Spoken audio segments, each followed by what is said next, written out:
I was camping out with my husband and his family at a small, remote lake in New Mexico. There were about 10 people in our group, another group of 6 people in the next campsite. It was nighttime, and both groups were doing typical activities, making s'mores, having a few drinks, telling stories, when we all heard what sounded like a little girl yelling out for help. Neither group had children with them. We were all positive we were hearing a little girl and decided to search the area we heard the noises from together. There was a field behind our campsites, and we all saw a very tall, pure white figure standing maybe 100 feet away from us in the field, making the noises.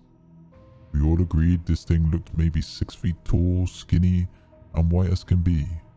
We made our way closer to investigate, but whatever it was that we saw started backing off as we got closer, and it disappeared into the trees. All night we continued to hear a little girl calling for help as we tried to sleep. I'm a psychiatric nurse, and early in my career I worked at a residential mental health facility. One of our residents was an elective mute, which means that he couldn't talk, but there was no medical reason as to why. He had spoken earlier in his life, and in fact seemed quite normal back then. With the exception of being close to 7 feet tall, he'd been raised in the deep south and joined the military when he was 19. But one night he vanished. He was declared AWOL, and eventually he was declared missing and dead. 10 years later, a 7-foot tall man walked into a VA hospital emergency room in my part of the Midwest and said to the receptionist, "My name is Marion Duchenne, and I've been dead for 10 years. Those were the last words he ever spoke.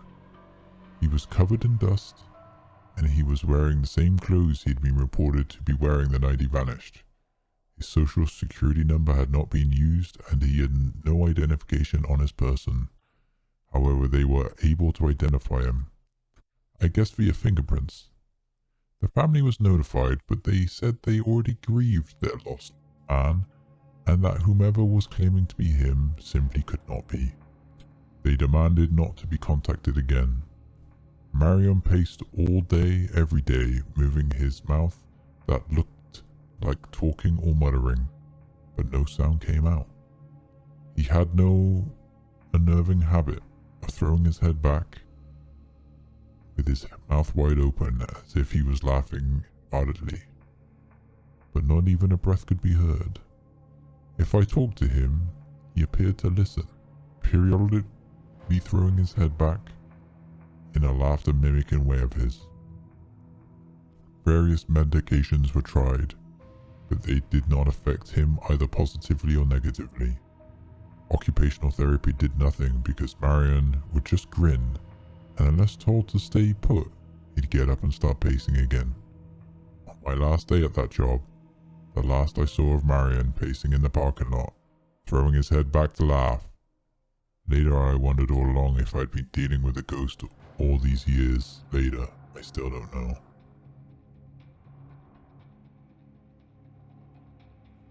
Driving across country with my mom and sister when I was 16. My sister was 20. It was late at night, but we were well rested and still alert. We were driving along the interstate and needed gas and a bathroom break, so we stopped at the only rest stop in 200 miles.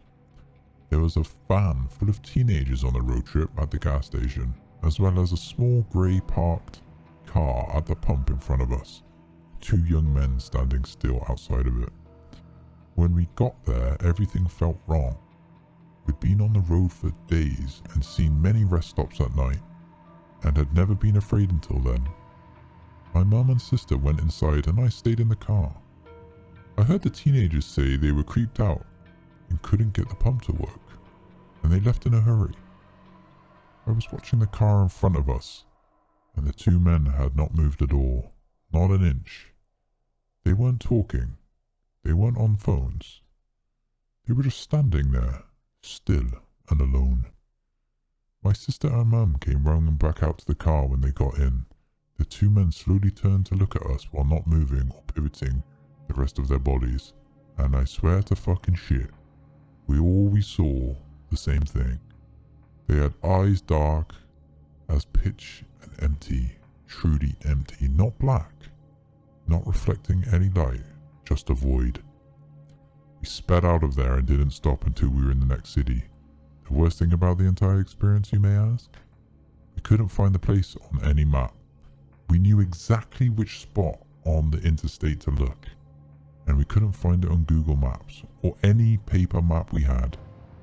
We even asked locals about the creepy gas station out on the stretch of road, and all we got was confused looks. We travelled that interstate since, and there is no rest stop.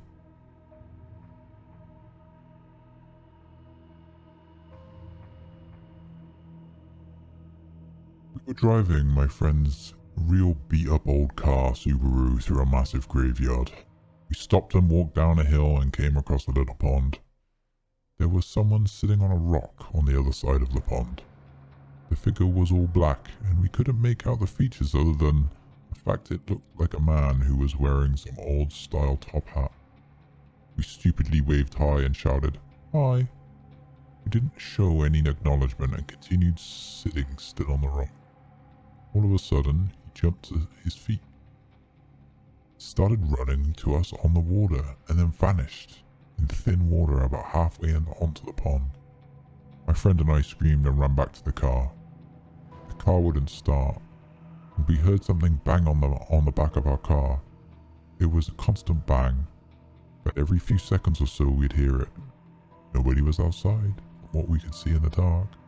Something was making a noise on the car. I opened my phone and started dialing my mum to give us a boost, but I had no service. None of us had any cell service. The next 30 minutes were spent trying to get the car started. No banging was heard afterwards, but we felt a heavy pressure around us. Finally, the car started, and she hit the pedal to the metal. We sped out of the graveyard so fast. Immediately crossing the gates, all of our phones regained service. One thing I know for certain is something, or someone, was out there, and it was not an animal or a human.